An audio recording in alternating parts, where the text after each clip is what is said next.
Hey guys, it's Stephanie here. Today I just wanted to show you some simple ideas for some hanging baskets. I have a sister that when she goes to the nursery, she gets super overwhelmed. There's so many plants to choose from, which makes it really fun. You can get creative, and that's what I love about hanging baskets and container plants, because you can do something new every year. So I just wanted to give you a head start if you're beginning and you don't know where to begin. Let's take a look at some of these hanging baskets. I am planting 3 this year. These are all my full sun-loving plants and combinations. So I actually put these into my pots about a month ago. I have a greenhouse now, which I'm so happy about because I've always wanted to get an earlier start. I kind of want to show you how much growth they've put on in a month. So let's take a look at that picture. I'm impressed with how much growth it's had in just a short month without the heat. So here are my baskets with the cocoa liner. I really like the way these look. I think they're really pretty, but there is a downfall to these liners, is they absorb moisture really well. So to combat that problem, all I did was cut out a heavy-duty garbage bag, kind of the outdoor ones, and put it inside to line around it, and that way, and poke some holes, and that way it doesn't absorb all the moisture and I have to water a little bit less. That becomes really important when it's 100 degrees and you have to water these twice a day sometimes.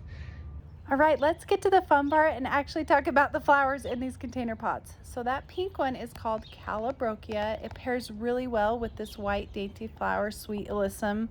The lime green one is Creeping Jenny, and in the center is sweet potato vine. They have a lot of different varieties of sweet potato vine. I put it in my baskets for its foliage. It grows really fast. It's already starting to climb, you can see. It gets a little bit unruly, so you might have to cut it a little bit throughout the summer to keep it in check. But all of these just go so well together. They get really nice and full.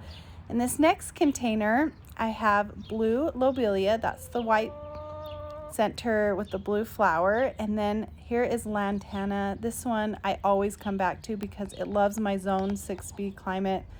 It loves the heat. That blue Lobelia is more of a filler. It doesn't climb. The Lantana will kind of creep over and come down. And then I have some more Creeping Jenny with a beautiful sweet potato vine in the center. The texture is just a little bit different. This is going to be a really nice, bright, cheery container pot. This next one is Geranium Ivy. I love the leaves on this plant.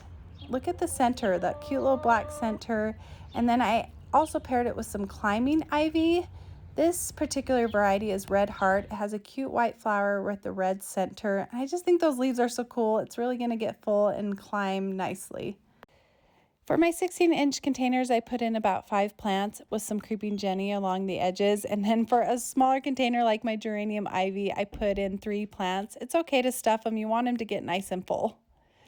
To fertilize my hanging baskets in the spring, I've been using a natural balance of nitrogen, phosphorus, and potassium. This is a slow release, so I only have to do it once. I just sprinkle it around in my hanging baskets. And then when it does get really hot, I use a heavy dose of phosphorus because that's when these plants really take off. To have really great hanging baskets, you just need to fertilize a lot and make sure you water enough. I'm going to fertilize every other watering. If you don't want to do it that much, once a week is pretty effective. I'm back in my greenhouse along with my hanging baskets. All of a sudden it felt like it was 15 degrees cooler and it was gonna storm. But I'm gonna keep them. Oh, there's a hornet, it just fell. There's hornets in my greenhouse. I'm really allergic to them. I'm just gonna pretend like that hornet is not around me. It actually just flew right in front of my face and I screamed. Oh, I don't know why. I actually went into anaphylactic shock one year getting stung. I was digging in one of my flower beds and I didn't know there was a nest there and it started coming out and I just had to run to the Instacare. So I'm a little bit traumatized because of that. I don't normally go into anaphylactic shock. Anyway, side note, I'm just gonna keep these container baskets in here for another 2 weeks. That is when our last frost date has passed and it's kind of the safe zone, typically Mother's Day. Sorry, I just like a little bit worried about that hornet. That way I'm just taking them outside when the nighttime temperatures are about 50 degrees or above.